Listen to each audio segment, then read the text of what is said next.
Bom, galera, como vocês sabem, ontem foi o primeiro debate aqui ao governo do estado do Ceará entre o Eumano de Freitas e o Ciro Gomes, e eu vi muita gente comentando sobre esse debate, mas comentando no Twitter, no Instagram. Quando você olha no Twitter, parece que aconteceu uma coisa no debate, quando você olha no Instagram, parece que aconteceu outra coisa completamente diferente. Vi muita gente que estava comentando com base nos cortes, mas não assistiu o debate de fato, e eu queria tecer alguns comentários aqui e tentar ser um pouco mais, digamos assim, analítico e um pouco menos apaixonado quando a gente for analisar de fato aquilo que aconteceu no debate.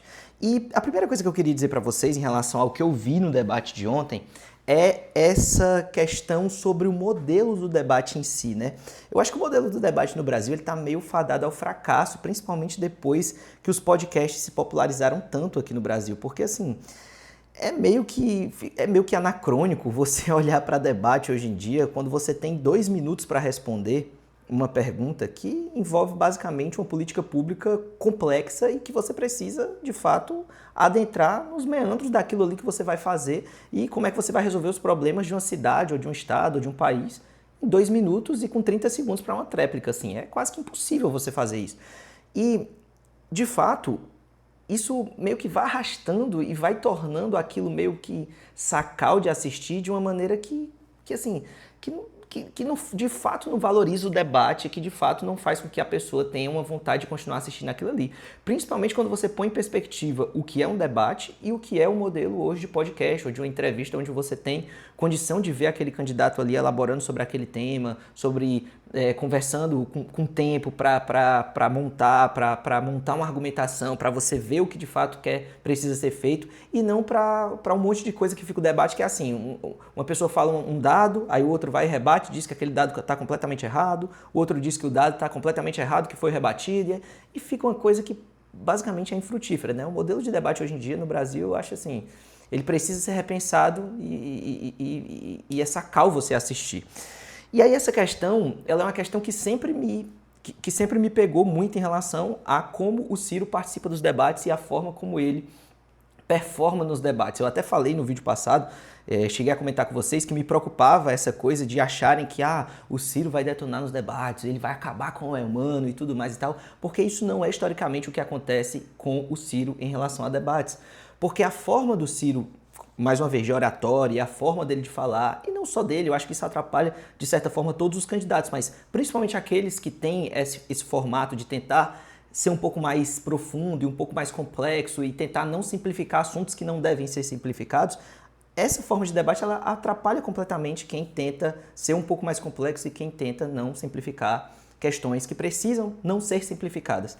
Então, eu não tinha muita essa expectativa, tanto é que no vídeo anterior eu comentei com vocês sobre isso, né? Sobre que, cara, me preocupava esse modelo e achar que o Ciro ia chegar, sei lá, atropelar o Eumano nos debates. Eu não tinha essa perspectiva. Se vocês olharem o meu vídeo anterior, eu vinha falando isso para vocês. Aqui eu cheguei a comentar sobre isso. Então, assim, e aí o ponto 2, né, sobre esse tema é que eu acho que essa expectativa ela faz muitas vezes as pessoas, mesmo pessoas que estavam ou que seguem achando que vão votar no Ciro, fazem ter uma sensação de que talvez o Ciro tenha ido pior do que ele de fato foi. Porque para mim foi um debate assim meio que comum. Assim, ninguém foi muito melhor, ninguém foi muito pior.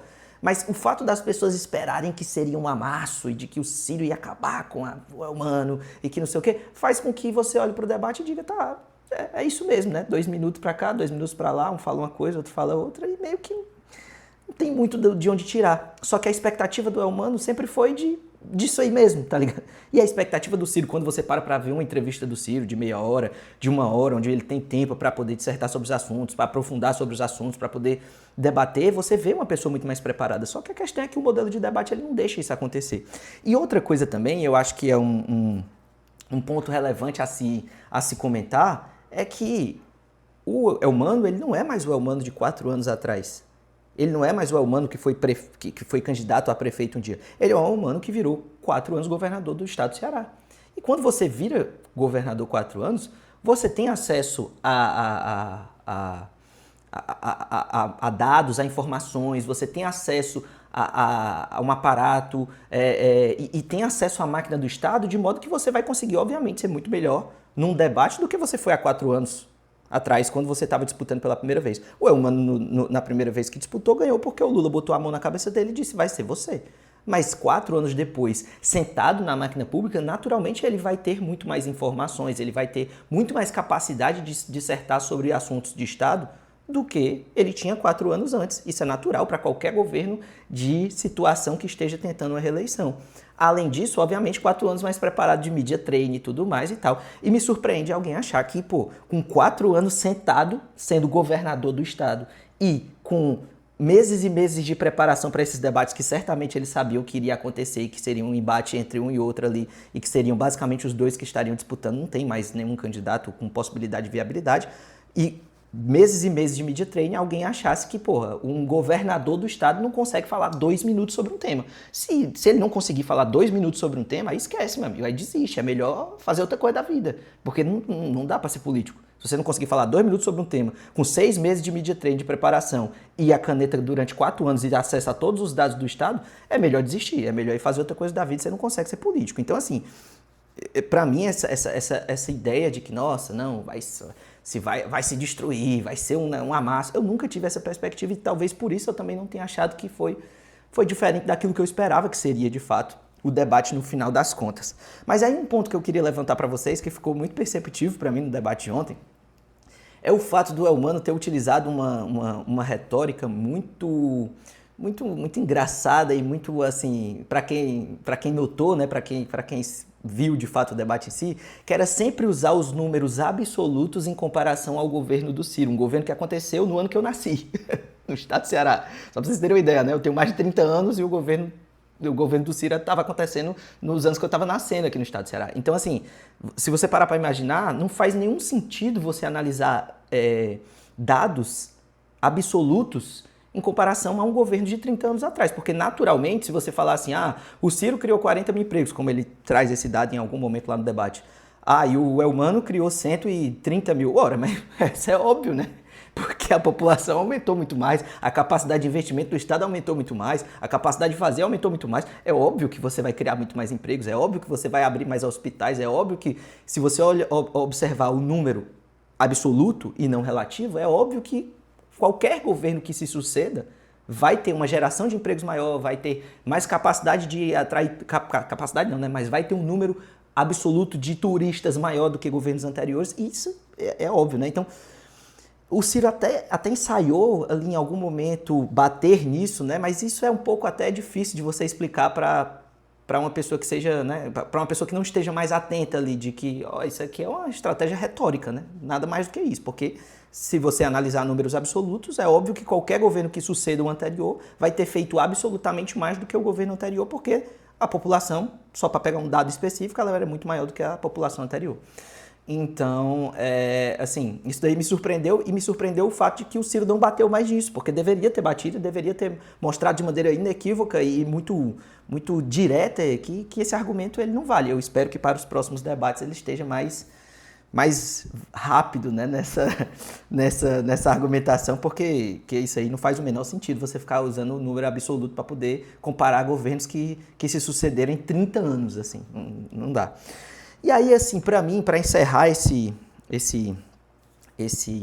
comentário aqui breve sobre aquilo que eu vi ontem no debate, para mim o principal ponto é que talvez quem estava esperando que seria um grande amasso do Ciro e que seria uma aula e tudo mais e tal, e quis ver isso, viu. Porque, naturalmente, se você parar para observar, o Ciro é obviamente muito mais qualificado, muito mais capacitado, tem muito mais capacidade de argumentar sobre os temas e tem muito mais tudo. Muito mais preparo do que o Elmano de fato. Então, se você quiser ver isso, você vai ver. Quem quis ver e achava que, tava com medo, né? Tá do outro lado, tá lá do lado do Elmano e tava com medo de que seria um grande amasso e não viu um grande amasso, também não vai ver. E é isso. Porque ele vai olhar e vai dizer assim, cara, cada um teve 2 minutos ali, algum falou, teve uma hora que o Ciro se enrolou ali com o tempo, e aí o Elmano falava, e aí o Ciro fala calma pro Elmano e não sei o que e tal, e de fato não vai sair muita coisa desse modelo tradicional de debate. Assim, pelo menos essa é o que eu imagino, é a minha opinião em relação a esse modelo tradicional de debate, eu tenho pouca expectativa. Só que aqui tem um ponto específico, que são 2 que eu acho que prejudicam muito a campanha do Elmano. O primeiro deles é o seguinte, é que quem está na frente é o Ciro, e por mais de 10 pontos. Então, ter debates que sejam meio xoxos ou meio mamão com açúcar ou meio... prejudica mais quem está atrás do que quem está na frente, porque a tendência é que se mantenha o status quo daquilo que se vê na campanha. Quem já votava no Ciro, vota no Ciro. Quem já votava no Elmano, vota no Elmano. Só que o problema é que há uma diferença hoje de 10 pontos percentuais. Quem está atrás precisa que o debate seja mais caloroso, precisa que o debate seja mais... que tenha mais coisa, que as pessoas queiram, quem não assistiu o debate no dia anterior, queira parar para ver o debate no outro dia, queira parar para dizer assim, caraca, tu viu o que aconteceu no debate ontem, meu irmão? O Elmano amassou o Ciro, se fosse o caso, né? Precisa disso, por quê? Porque tá atrás. Só que não é o que está acontecendo. Então, diferente de em outros momentos onde o Ciro estava atrás no debate e ele precisava tornar esse debate mais forte, não é a característica dele, até por ser um cara muito ponderado, por ser um cara que muitas vezes você vê que no debate ele vai falar de um tema e ele fala assim, não, eu não quero fazer parecer que esse tema é pouco complexo, eu não quero me apoiar em truísmos aqui. Ele é muito ponderado e não é a característica dele deixar o debate muito mais quente do que aquilo. Por isso até eu não tenho criado tantas expectativas e nunca crio para os debates dele. Mas quem precisa fazer isso dessa vez não é o Ciro, porque ele não está atrás. Diferente de outras eleições. Quem precisa fazer isso é o Elmano. E não me parece que foi o que aconteceu. E outra coisa que eu acho que prejudica muito o Elmano nesse caso específico, de um debate que é mais ou menos assim, é porque no final das contas, você sempre está comparando e confrontando o debate com a sua realidade fática. E no final das contas, a realidade fática da população cearense é olhar e dizer assim, você quer mais 4 anos de Elmano? É muito difícil, né, você dizer que sim. É muito difícil. Então, por mais que você tente ali argumentar e o Elmano tente dizer e tal, quando você confronta aquilo que está sendo dito com a realidade da população, com a realidade do Ceará, com aquilo que está acontecendo de fato e com a vida das pessoas no concreto, é muito difícil o Elmano conseguir colocar na cabeça de uma pessoa que não iria votar nele, porque quem já iria votar vai dizer que ele destruiu no debate, vai dizer que foi fantástico, vai dizer que ele foi incrível, mas quem não iria votar nele, é muito difícil ele chegar à conclusão, vendo aquele debate ontem, de dizer assim, não, realmente eu estava totalmente errado. O estado do Ceará está fantástico, está perfeito e eu quero mais 4 anos disso aí. Então é um problema que o Elmano precisa resolver e que eu acho que debates meio que xoxos, como foi o de ontem da Band, não vão ser o suficiente para isso. Bom, essa foi a minha análise, espero que vocês tenham gostado desse vídeo, espero que vocês se inscrevam aí no canal, comentem, não deixem de se inscrever porque tem muito vídeo novo saindo por aí, a gente vai cobrir muitas eleições aqui. Eu estou de volta ao canal tentando ao máximo manter a constância, é difícil porque eu tenho outros projetos, tenho outras coisas, mas sempre que eu posso eu tô por aqui também, beleza? Tamo junto, até a próxima, valeu, falei tchau, até mais galera.